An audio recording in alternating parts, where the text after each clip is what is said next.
Today's episode of Mind Your Business, I have a distinguished guest who's going to tell you how you can go from paycheck to prosperity using life insurance as a wealth tool. Now, are you ready to unlock the secret to building long-term wealth?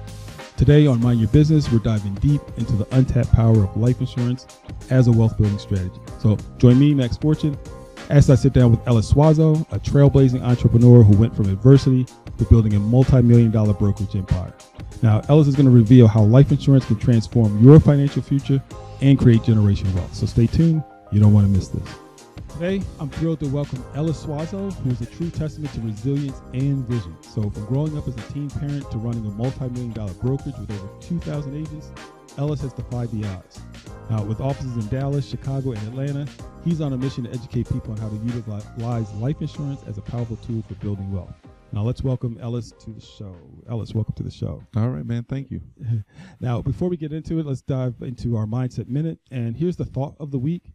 The most powerful wealth building tool isn't really always about how much you make. It's about how strategically you leverage what you have. So wealth creation starts with mindset and planning. And today's episode will show you how to make your money work for you. Now, with that in mind, let's jump into this incredible topic with Ellis Suazo, the entrepreneur who's got a plan for your life. And Ellis, again, thank you for coming on to the show. I appreciate it. Thank you for having me here. All right. I appreciate your patience with getting in here. And honestly, I want to say it was a pleasure meeting you. We just recently met at a Atlanta Black Chamber event, and you were, like I said, suited and booted, super sharp, you know. And we got a chance to talk for a minute about what you do, and I thought it was very important to kind of bring and share some of the information that you have with our audience. And what I'd like to kind of lead off with is actually I kind of want I got a chance to do a little bit of background and digging in things, and I want you to tell your story. You know, it's incredibly inspiring, and I want you to kind of share what motivated you. Pretty much what motivated you really to pursue a career in financial services after really overcoming so much adversity? Sure. Yeah. I mean, originally, I'm from New Orleans. I was born to an immigrant father from Honduras. Mom's black. My cheap little joke I always say is my mom must have wanted a little collard greens and tacos together, But anyway, parents split when I was young, so I was raised by a single mom. I was always taught growing up, go to school, get good grades, get a good education, and get a good job, right? You've heard that over and over again. Yes, yeah, for sure. And so when I became a teen parent, my grandmother was extremely upset, especially since she was one of the first black women in the state of Louisiana to be allowed into the surgery room. So she was big on education, big on making something of yourself. So she was like, all right, kid, you ruined your life. And so it put a chip on my shoulder to prove her wrong. So I got into a school called Southern University in Baton Rouge, Louisiana, where I went and got an engineering degree because the agreement with the family was we're going to let you go to school if you can go get a degree because you need to make some money to take care of this baby. And so growing up, I never wanted to be an engineer. I wanted to either play football or be a part of No Limit Records, right? That's what it was in New Orleans, right? And so, couldn't do that. Sports passed me by because I started pursuing education more because of the kid. And so graduated from college with an engineering degree. I had read an article that they were in high demand. I was willing to do the math. And so I moved to Chicago because in New Orleans, you're taught in school culinary, travel and tourism, or hospitality. So, they're not teaching you to be no engineer and make that type of income. So I moved to Chicago. Took me some time. I finally got my first job offer, moved up the ranks, bounced around a few companies. Now I got a fancy title as a senior consultant, with the travel business card and perks and all of that. And then I graduated from living overdraft to now paycheck to paycheck. All right. So even though I was a senior consultant making over 150 grand in perks, the mortgage was one of my checks. Yeah. And so I couldn't afford to take off work, vacation, invest. And so I told my wife I need to find something different because literally the vice president at my last job told me, I asked him a question, how do I become you? And he said, well, if you're lucky in 20, 30 years, maybe one day you can become me. I said, really? He said, yes. I'm like 30 at the time, 31. He's like, and I said, well, why would I continue to do this? He said, well, this is what you got a degree for. So it was at that point I started looking for something else. A friend introduced me to the insurance industry. I never thought in a million years that I would ever sell insurance. It was just not something I ever thought we did, or talked about. And so I hopped in and found there was a huge need. We were very underrepresented as a community. And so I said, well, we got to help some people out, and I also got some other personal experiences I'm sure we'll get to. But that's how I got in it. Wow. And you know what? I'm going to take you back to a few seconds. We're having a cold winter here right now, which is crazy. But you're from Chicago. You said you lived in Chicago for a while. Yep. I actually lived in Chicago for 2 years, and I don't know. How did you like Chicago? I'm just curious to see how was Chicago. How did Chicago treat you? Man, Chicago treated me phenomenal. That's why I started my career. That's why I moved up. That's why I met my wife, who's from Chicago. I started my business in Chicago, so Chicago owes me nothing. Love the city, but I'm very happy to be out of those winters. I met my wife. My wife's from Chicago too, so we have that in common, which is amazing. But yeah, we lived there for 2 years, and I was like, no, I gotta get out of those winters. Are brutal. And the crazy thing is, we actually dated for 2 years. Winters were great those 2 years, and then I moved there with her, and man, this went. It went regular. But you were kind of referenced a little bit about kind of going from paycheck to running a multi-million-dollar brokerage, and I want you to kind of talk about what was the turning point for that. I believe that the turning point for me was just really, I had really prayed to God to get me through college, get me into a better career. I did that, and I was like, man, I'm not really living the thought out way I was going to be living, just based upon what everybody else told me, from your counselors, your grandparents, teachers, this is the way. And so I was like, well, I don't own anything. And so something about ownership always kind of stuck with me, owning a house, owning a business, owning your time. And so I was like, well, he who controls your paycheck controls your time and controls everything. So it's like, well, I'm not in control of anything. I'm waiting on somebody else to pay me.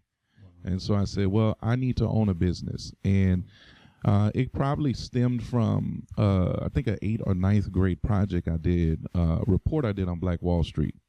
And just to see how much wealth was in the community, in the Black community specifically, right? And so there were successful entrepreneurs, business owners, things of that nature. And so I said, well, we need to do that because we no longer own anything. We don't own any convenience stores in our neighborhoods, gas stations, restaurants, doctor offices, all of these things. And then to find out here that the first Black millionaire in Georgia was Alonzo Herndon, who actually owned a life insurance company. Wow. Came full circle. I just went there yesterday for MLK Day for a private tour and actually held the life insurance policy of Dr. Martin Luther King. Oh my gosh. Wow. So amazing times. Wow. So with that, what would you say were some of your biggest challenges that you faced kind of when transitioning? You said you were an engineer, and actually those are really very different things, engineering to financial services. So kind of what did you find was the biggest challenge for transitioning, and what made you take that leap? Like I said, it's completely different. Mm-hmm. So yeah, what kind of led to that? What were the challenges you went through? I mean, the first challenge was telling my wife, and she kind of laughed it off and like, boy, you're not selling no insurance. You don't even like talking to people, Ellis. You're not extroverted. You're pretty much introverted. You're not the most sociable person, So how are you going to get into sales? I said, well, I don't know, but I'm going to try, and when I first started, I did attend a convention with the company, and, I just saw a lot of people that looked like us that was winning. I'm like, well, if they can do it, I can do it too as well. And it not to, also to mention my mentor in business, who was a high school graduate of a 2.2 GPA, was a Marine Corps veteran, and, wind up becoming a multimillionaire in the insurance industry. I'm like, if he can do it, I can do it if he's willing to help me. And which he is and was, and so under his tutelage within my first year, we made over 6 figures on a part-time basis. We just never looked back, Wow, that's amazing. And you know what? I've been in the world of sales at least 30 years, and it's funny. I get to talk up to a lot of people like yourself, and I don't know. I guess I thought I was a little special, and I guess I wasn't. But you said something that you were introverted. It wasn't really, that was completely me. It's still me. I still really don't like to be out front with things. But it's funny how many salespeople get into that, and then we have to put on that alter ego and become salesperson extraordinaire, talk to people. And, and that's always good. I actually enjoy, like I said, the conversation, but then I go right back to being myself and being comfortable. So even with that, and even transitioning, and a lot of times we all start with, especially in that business, you start with friends and family, so that was always very interesting, know. So kind of how did that go? We'll start with that. Man. Shout out to my cousin Charles. He's probably the only person that has a policy with me in my family. Nobody else that got anything, and it's okay, because, by the way, I mean, what if Jeff Bezos only relied on his family to become successful? You know what I'm saying? We wouldn't have Amazon today. And so it's not a shot. It's just, when you have a vision for your life, it's your vision. It's not your family's vision. Right. Even with a product like insurance, that's important, and they all should have. It's really, if they don't want it, they don't want it, and I can't force them to do so. And so, but in the beginning, that was tough, because you're looking for support from your family, you're looking support from your friends, and it hurt in the beginning. I think all salespeople, we say, we good today, but back then it did stink. But you got to move past it, and so I just learned to move past it very quickly. You know what? That's an important thing, and something that we don't talk about a lot. But in business, when you get in there, especially if you're in the worlds of sales, really your clients become like your family, and your family almost become estranged sometimes with that. But it's just bizarre how that works. And again, that support just doesn't happen there. And a lot of it sometimes is people remember when you were doing whatever, or doing this, that, or the other. I was. We're talking about credibility and trust, and really it starts with the kind of transition from family and everything. And in your industry, credibility and trust is super important. So how did you go about building credibility and trust, really in an industry where networking is key, and especially starting without having a lot of experience? How did you navigate those roads? Man, leaning a lot and leveraging a lot from my mentor. And so a lot of opportunities in this industry is you're pretty much thrown out there to the wolves, so you have no credibility out there, right? It's like, well, what do you do? It's like, well, I'm an engineer by trade. And it's like, well, why should I listen to you with any financial advice, when it comes to annuities, retirement, growing money, and, cash value, life insurance policies? And why should I listen to you diverting my money from 401ks and mutual funds and other things to this, and you're brand new? Say, well, that's a great question. I actually work with someone who's been in the industry 20 plus years. He's my mentor. I can put you in front of him. Right. And so I had to do a lot of leverage in the beginning to build up my credibility. But one of the things that did intrigue people that was to my benefit was that I was an engineer. Right. And so it's like, well, he must be smart. You got to have a brain up there, because if he was an engineer and he's now doing insurance, maybe there's something to it. Let me at least give a listen. And so, obviously what we learn over time in any industry in sales is that you got to mess up. You got to mess up. You got to hear some no's. You got to learn how to overcome objections. And just your everyday people don't want to do that, but if it was easy, everyone would do it. So here's a question. This is not a scripted question. Like I said, I just love having questionnaires. Questions. And I was always curious to me, the experience of a salesperson, and you kind of hitting everything right on the head. And I don't know if you have what was your toughest sales situation, or let's say the most interesting sale. And I'll start with kind of, like I said, I've been doing this for 30 years, and I just had real briefly, as soon as you said that, it just reminded me of a situation where I was selling fire extinguishers, and I got my mom's friend to sit down with me, and We had to actually shoot this fire stuff in, and actually shot the blast and shot the pans fully lit into her chest. And yeah, it was crazy. That's my funniest, the craziest bizarre sales situation. But we do find ourselves in interesting situations. So, what was your most crazy situation that you found yourself in sales? I think I was sitting down with with a person, and we were going over, just how much insurance you need, what you're trying to accomplish, this, that, and the third. And the person said, I really don't care what happens when I pass away. They can throw me in a box, and I'm not trying to leave any money behind to anybody so that they can get rich off of me.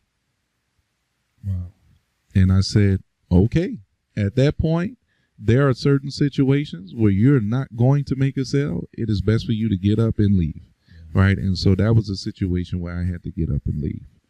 Yeah, it's it is funny what we have to do as salespeople. Sometimes you are getting people to kind of have a shift in mindset, and changing your mind.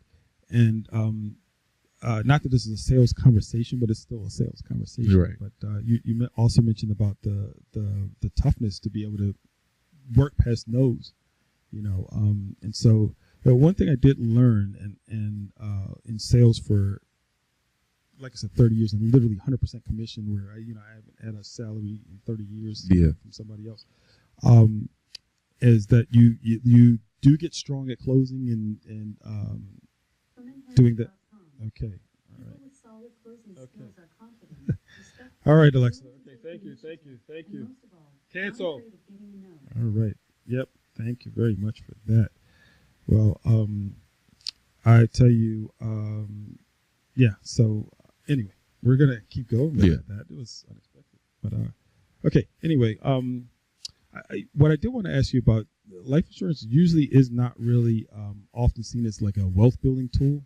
So I want you to explain, if you can, how it works to create financial security and growth. Because again, at least people like the person you just mentioned, sometimes not understanding how to use this tool. Well, let's talk about the problem of us as a community not even knowing why it's a wealth building tool. First question you have to ask yourself is, how many people you know in the industry that look like you and I, right? And so if you're watching this, you're listening to this, sit down and say, how many people in my family, friends, acquaintances are in the insurance industry? I can't name them, right? And I'm not talking about your Allstate or State Farm. Those are property and casualty companies. Those are not life and wealth companies. All right. And so when you start thinking about that, you realize there's not a lot of people that's doing it. So much so, there's only about 150,000 active agents in America. Wow. And only 9% of them look like you and I. So that's even a smaller number, right? When you look at real estate, for example, you got about 3 million agents. So there's a problem there. The second thing is, a lot of people don't want you to know it's a wealth building tool. The biggest institution that doesn't want you to know is the banks. So you can go on Google right now and type in banks ranked by life insurance assets, and you'll see a list of every single bank and credit union in America that holds life insurance policies to grow wealth. Number one on the list is Bank of America with $24 billion in life insurance policy. Ask yourself, whose money is it? It's our money. Checking, savings, CDs, money market accounts. They use that money that we have in banks and go invest it into life insurance and get a guaranteed 3 to 5% rate of return. If you take 4% on $24 billion, that's $480 million every year that Bank of America makes. Why would they want you to know? They don't want you to know. And so those types of policies that they have, there's several different kinds, but the banks typically use whole life insurance. Right. We teach in our community more so now to use index universal life insurance, which allows you to take growth from the market with none of the losses and only the gains. And all of it is 100% tax-free. All right. And so whether you pull the money out, use it, you don't have to pay it back. It is completely legal, legitimate. There's 3 different tax codes that's governs insurance policies, and most Americans don't know. A lot of times people ask, well, I got to talk to my CPA. Your CPA is not a licensed life insurance agent. They don't know. I got to talk to my financial advisor. Your financial advisor does not want you to move your money out of the market under their portfolio because you're taking money out of their commissions, right? And so I know I take heat. you gotta draw the line in the sand with what you stand on. I'm not against mutual funds. I'm not against stocks. I'm not against any of those things. You should have it. But when it comes to a foundation of no losses and no taxes, this is the industry for that. And then you build upon that, right? And so the thing I think is it doesn't have to be, it should not be either or, Right. It should be and. That's right. And I don't know why I'm just thinking about this after this far in the conversation, but I did share with you that I did life insurance for a while. It's not much I haven't really sold, but I started off doing whole life, like you said. I was selling a book of business. So I was going out to homes and selling $10,000 policies and $20,000, and then I moved up into the universal lives and selling the investment stuff. Yeah. But for me, it was my whole journey has always been about building some wealth or understanding wealth mechanisms and wealth tools. And the best way to understand tools is to get involved, get immersed in them. Yeah. And you're right. There are so many ways. And with the insurance product, it's important to, again, have it as part of your portfolio. And looking at what a portfolio is, there are certain things.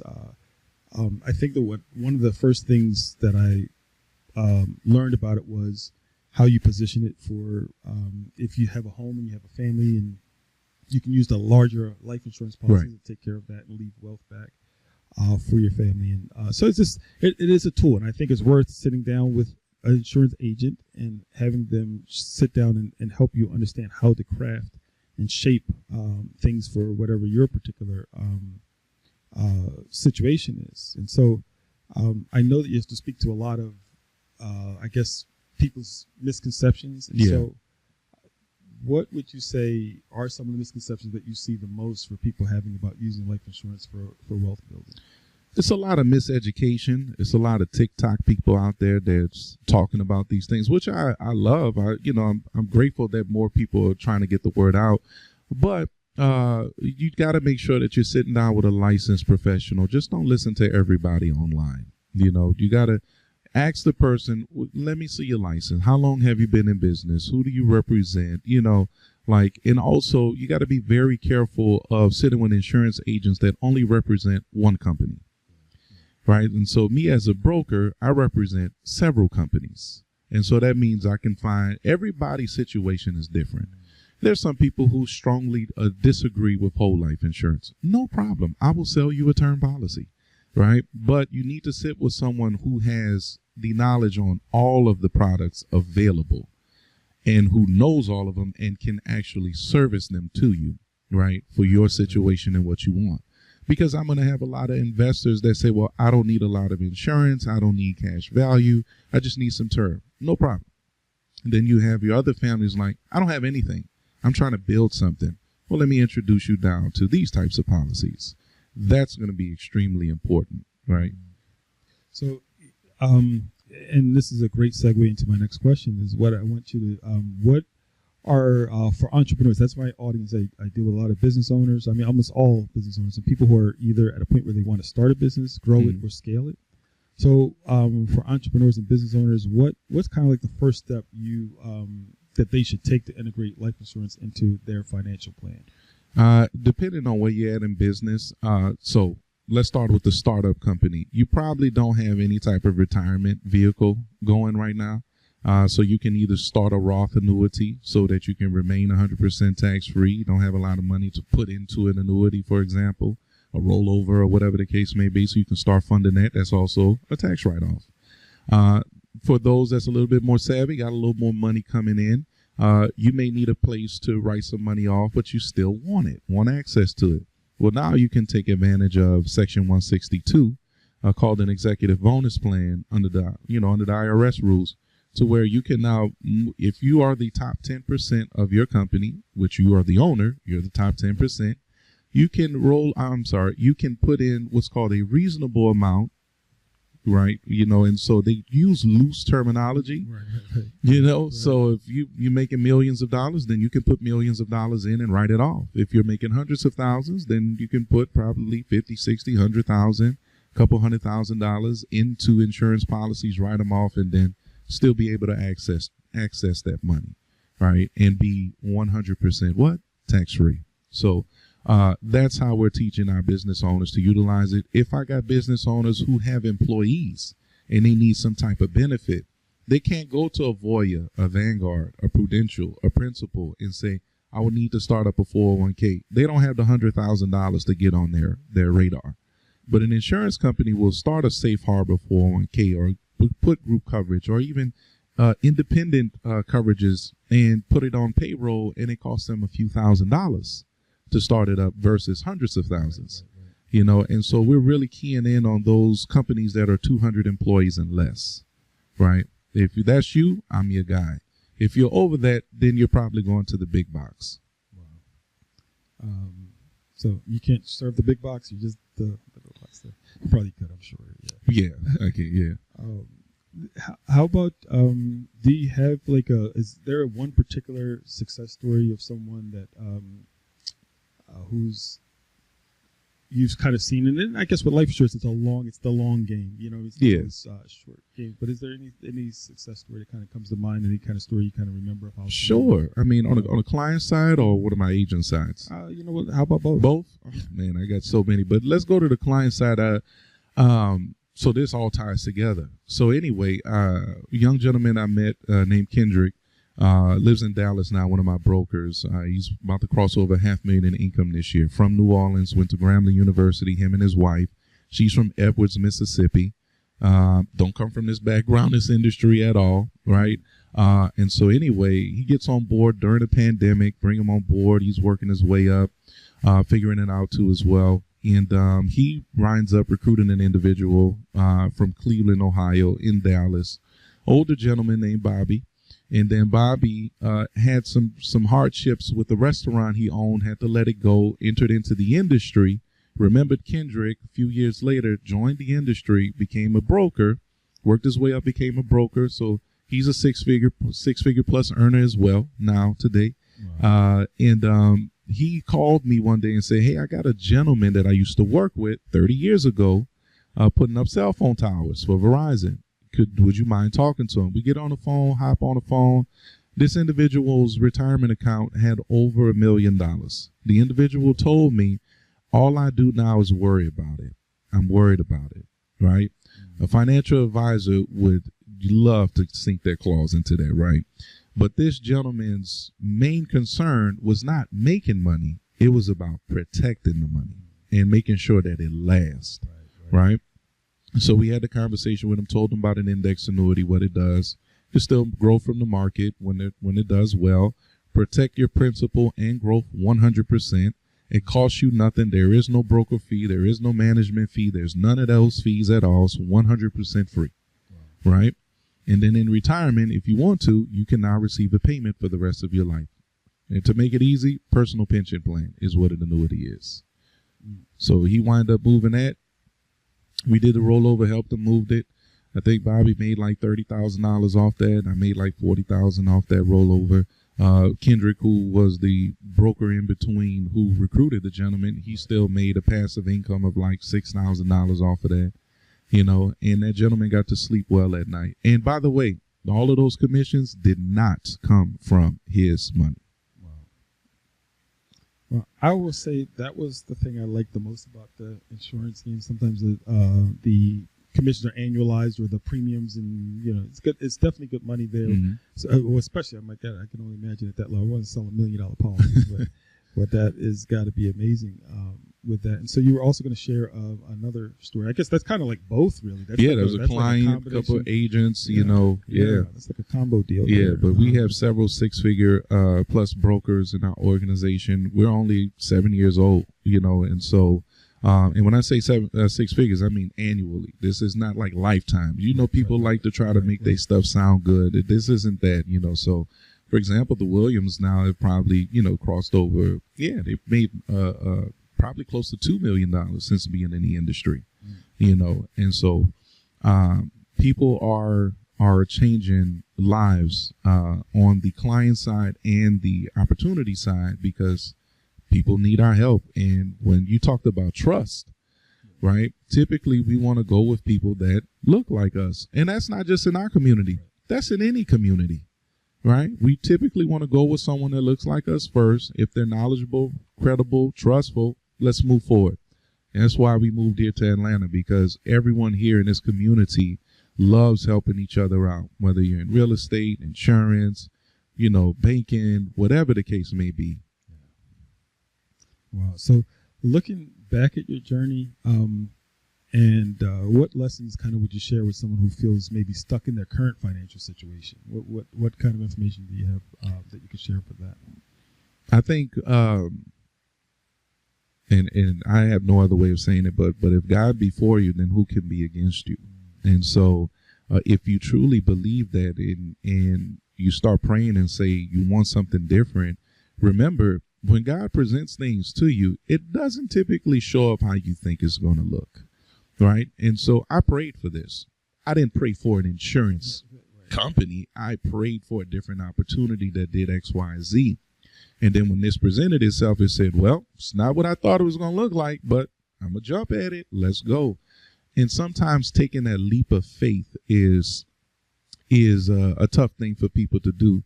And because, a lot of people say, well, I got to go pray about it. Well, if you really believe that, God is for you and a good man's steps are ordered and it's not by chance or coincidence, what is there more to pray about? Because it's just been presented to you.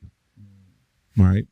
Yeah. And, it kind of reminds me of that story where the guy, I remember at the end of that Will Smith movie, I think he tells the story of this guy who is in the water drowning, and some guy comes with a little rowboat, and he just said, "Oh, God's gonna get me." And then a bigger boat comes, and it's just funny that sometimes we're, like you said, the way God does show up is not always the way we're expecting it to do, and sometimes we let blessings go by, right, when they're right in your face, and getting up drowning, in a situation like that. But let me ask you this: what kind of trends are you seeing right now in the financial service industry that really entrepreneurship pay attention to? Well, the trends I've seen right now in even in our industry are people are looking for more safe ways to invest and grow their money, right? Inflation, as we know, is an all-time high. Real estate right here in Atlanta doesn't give you the kind of real picture of real estate across America, because everything's ballooned here because of the influx of people. Right. And so which makes it great for a person who owns real estate. Your property value is going up tremendously. Hard for people to buy, though. It is a seller's market, obviously, but you got to still qualify. But the biggest thing that I've noticed, in all honesty, is that if your only source of income is a paycheck, you are one step away from poverty. Right. All right. And that's not my line, by the way. That is Warren Buffett's, but that is more of a reality than ever before right now.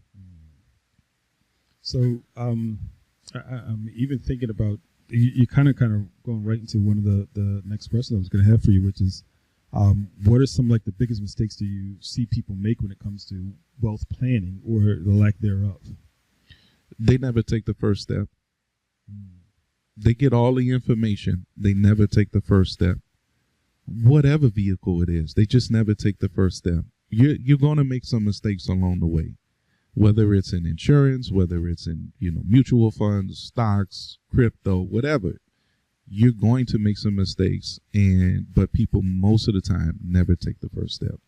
That's very, very important too. It kind of also trails into even entrepreneurship and people taking that leap, and it is a leap of faith. But I think with most things, risk and reward are directly related. Yeah. And so you also said something that's super, super important. I think most people do have a fear of making a mistake, and it stops them from opportunities. Yeah. And so I have a mentality of you never lose. You either win or you learn. That's it. You know what I mean? Yeah. So if you only lose if you have a bad situation and you stop, you quit, and you don't try again, then you lose.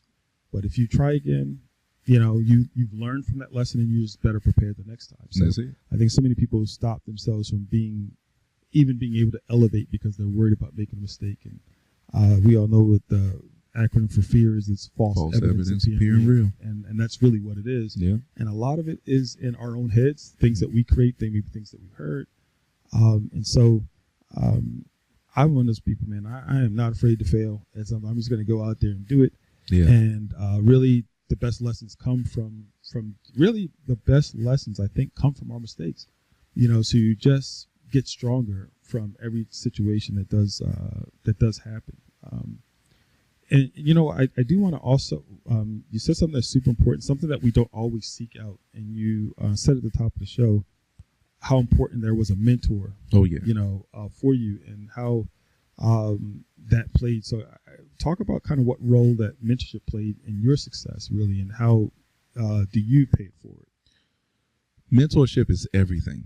I remember one of my old bosses at my job told me, before I left corporate, he said, you need a mentor. And I was like, well, where do you find a mentor at? Do you go to the yellow pages and just Google mentorship? Like, where do you find it?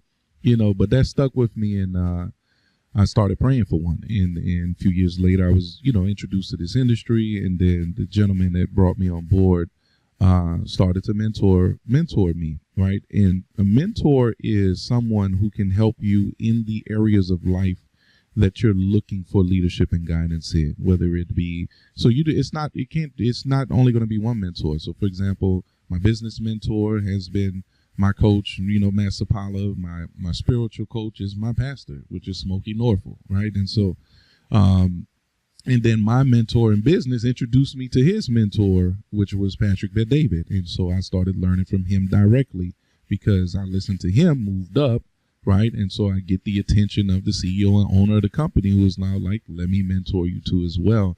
You're going to make mistakes even when you have a mentor, right? And so it's like, if I make mistakes, then I need to know how to navigate those mistakes because they're learning lessons. And so if I don't make any mistakes and I don't have any failures, how do I teach anybody else, right? How to overcome a no. If everyone ever told me yes, how do I teach somebody else to overcome a no? It's like, people have to understand, in business, you have to go through things in order to teach somebody else, because everything that we do is not for you. And I think one of the biggest misconceptions about running a business is that everybody want to get rich for themselves. Now, don't get me wrong. I'm not holier than thou. When I first started, it was about making more money for my family. But eventually, over time, you begin to see like, well, let me help somebody else too. If I learned, I can help somebody else. There's more than enough for everybody to win out here. But people learn something and then they want to hold it to themselves. And it's like, I'm not like that.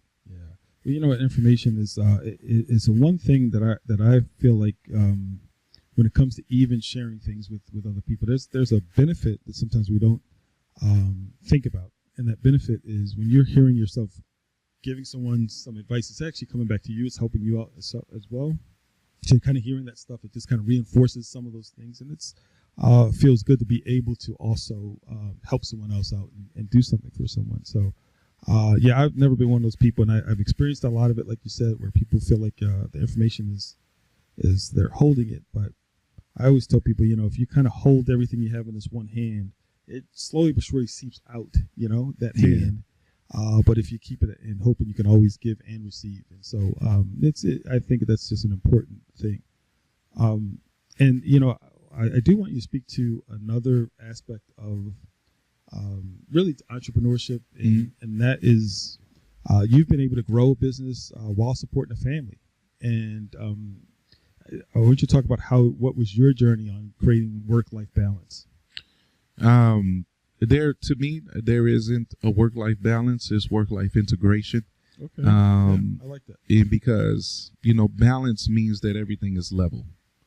And building a business, for everybody that knows that's listening and building a business, there's nothing level about building a business. There are going to be days where you don't get home till 1 o'clock in the morning, right? There's going to be days. That was last night for me. Right? There are days where, I need to go pick my kid up from school because they were sick. I don't have to ask the boss, can I get off of work to go pick my kid up? I can just simply leave and say, you know what, guys? Rearrange this, move that around. I got to go pick up my kid and tend to my kid, right? So it now affords you the luxury of being able to do things like, do you like going to the grocery store, on a Saturday and everybody's off of work, for example? No, I can go to the grocery store Wednesday in the middle of the day when nobody is there, right? And so now I have this work-life integration that allows me to even run my errands and do things when nobody else is there. I hate going to the movies when everybody else is there. I can go to the movies Tuesday in the middle of the day, no one's there, for example, right? And so now you get to do things that you don't have to worry about standing in line, and you're going to get the best service. I love going to restaurants during the middle of the week. No one's there, right? I get the best service. You get the best attention. You get the best cuts of the meal is cooked differently because you've put that time and effort in too as well. And so, yeah, you're going to work, right? But you're also going to have more flexibility. Mm-hmm. And I think it's not a work-life balance. It's not the integration to be able to be flexible, because life is all about having to be flexible. Yeah. And jobs don't care. Yeah. You know, that is a really good thing that I might steal, that work-life integration. I think that I like that. And it is hard. It's everyone's got to kind of find how those things integrate together. But you know, it is a challenge. It can be a challenge. Yeah. You know? And owning your own time can be great, but it's about discipline and being able to be disciplined when you can sit there and, you know, it's hard to get back to work sometimes after that. But sometimes we do need to be able to you take it the benefit, especially I think if you are a lot of times in the insurance business, you're seeing people after work anyway. So yeah, having that day and taking advantage of the day is important. Yeah. And creating that balance that way. You know what?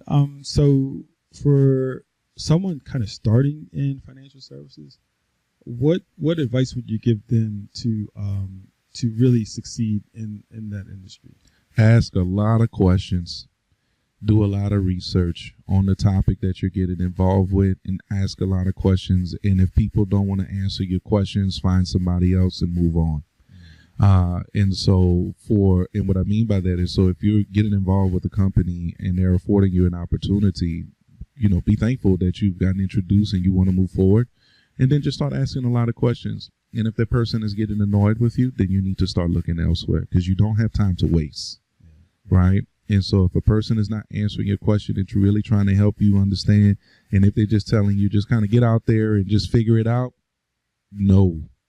Run as far as you can and do it quickly, because then you really realize that person is really not trying to help you. You're more of a tool for them versus being a partnership is the word, right? So anyone that comes on board with me, for example, they're a partner. And so I understand what it means to be new. You know, with my success and everywhere I'm at today doesn't mean anything if I can't help the newest person, because I have to always remember what it's like to be new. And I think a lot of entrepreneurs, when they start achieving success, they forget that. What was it like to be new when no one wanted to tell you yes? No one knew who you were. No one you didn't have 1 million followers on Instagram, and you know now people are knocking your door down for whatever the case may be. What was it like to be new? Don't forget that. Wow. So you know what, this has been really some good information. Just really good. It's been a great conversation. You know, it's going quickly. Yeah, I know. So in this segment, we kind of have bring real world questions from our listeners. So we kind of was letting people know we're doing. We get some lessons, questions. So I have a question for you, one of our listeners, and that question is: what's the best way to explain the value of life insurance to someone who thinks it's just an expense rather than an investment? Oh, awesome. And, what advice would you offer to shift that perspective? Love that question. First and foremost, life insurance is called life insurance, not death insurance. So the first perception that we have is that it's about death and someone else is going to get the money, not me. So let's erase that, right? The second thing is the number one cause for bankruptcy in America still today is medical bills. Health insurance only covers so much, and even if you got the best PPO in the world, there's still a limit for the year of how much they'll cover. And so if you're off of work, you got a heart attack, cancer, stroke, you got FMLA. FMLA states that they can't fire you, right? But they don't have to pay you. So if you run out of vacation time and sick time, whatever the case may be, you need money. So now these life insurance policies with the companies that we work with have something called living benefits. So in the event of that situation, they will now pay that policy out to you while you are alive. That money is 100% tax-free. You do not have to pay it back, and you do not have to report it to Uncle Sam. And you can get up to as much as $1 million. So, you know, I do want you to kind of go back and stress the tax-free part, because sometimes we hear that and not really understand what that impact is. Oh, man. And I mean, not really understanding tax-free. I mean, that's not just a catchphrase. No. It really means something. So kind of explain what the percentage of that kind of goes that you lose when you don't have a tax-free investment. Oh my goodness, man. So I think the best story right now is Michael Jackson's estate. So Michael Jackson had no trust. He had no insurance. They have a $700 million tax bill right now. There's an article that came out in May of 2024. This recent. This is not like 10, 15 years. Right. Like this past year. MJ had no trust. MJ had no insurance. Whitney Houston died with no insurance. Prince died with no trust, no insurance. James Brown, Aretha Franklin, all of these guys who I'm sure had financial advisors, because most financial advisors, they don't push insurance because they say, well, you got the money. You don't need that. But you can't just leave money. You can't leave real estate. Uncle Sam is like, hold on, partner. Let's go to probate court and let's work this on out.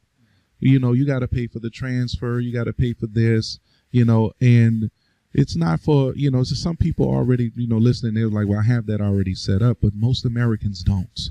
And most people in our community don't. This insurance is the easiest way to transfer money to somebody else's hand without Uncle Sam stepping in the way, right? Not having people fight over who the money is supposed to go to, and do not have to go to probate court. Like, people don't understand that there is business in death, unfortunately. Right?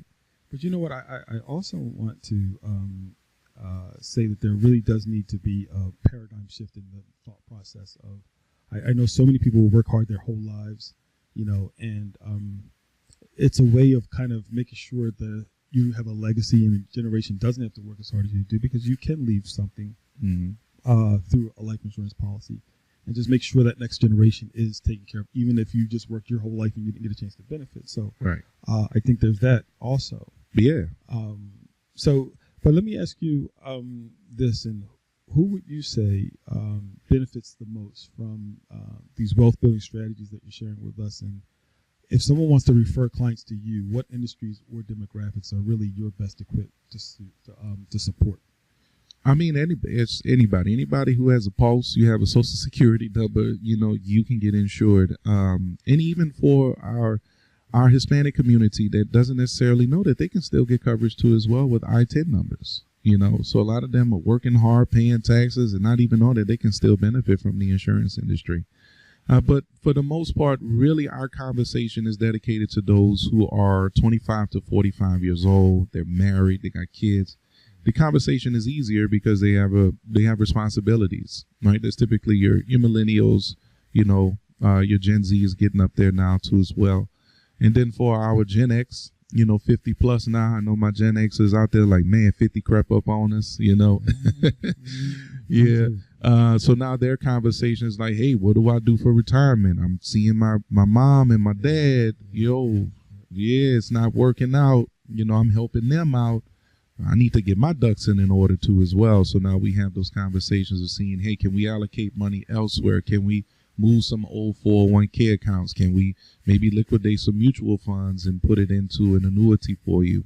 A lot of these things also are, you don't have to worry about taxes or penalties as well. And so very important for them to understand that. So anybody really, that can benefit. All right. Well, like I said, this has been just really good information to share, and I just really appreciate you coming out. And I want to, as we're wrapping up the show and closing out the show, I have a mind your minute takeaway. And so true wealth, I want to share with people, really is just isn't just about having money. It's really about creating opportunities for freedom. We talked about that through this for freedom, really growth and legacy. And really what Ellis is sharing with us, life insurance isn't just a safety net, it's a strategy. Yeah. And so taking steps today to secure your future by thinking beyond the present and focusing on your goals. And so this has been so great. And so I have one question, and I'm going to say, Alexa, who would you trust with your money? Well, after listening to this episode of Mind Your Business, I would absolutely trust Ellis with all of my money. Oh, there you have it. There you have it. So yeah, this remember the best investment you can make is in your family's future. You're saying that over and over again, and so plan wisely, and don't be afraid to take the steps. We talked about that. Ellis talked about that, taking the leap, and success always begins with preparation and belief in your vision. So, Ellis, Again, thank you for sharing information with us, and for all of you tuning in. If you want to keep up with, actually, before I give my information, I really want you to give out, how do people get in contact with you? What is your, how do they get in touch with you, or how, if they want to do business with you, how do they get in contact with you? Absolutely. You can reach me at my website is thewealthacademy.us. You can reach me on Instagram at Mr. Wealth Academy, MR Wealth Academy. You can reach me on LinkedIn, Ellis Suazo, Suazo. Very easy to get in contact with. I check my phone, I check my Instagram, I check everything. One thing to entrepreneurs, people need to be able to get in touch with you. You should not be hard to find. And so I'm very easy to find and get in touch with.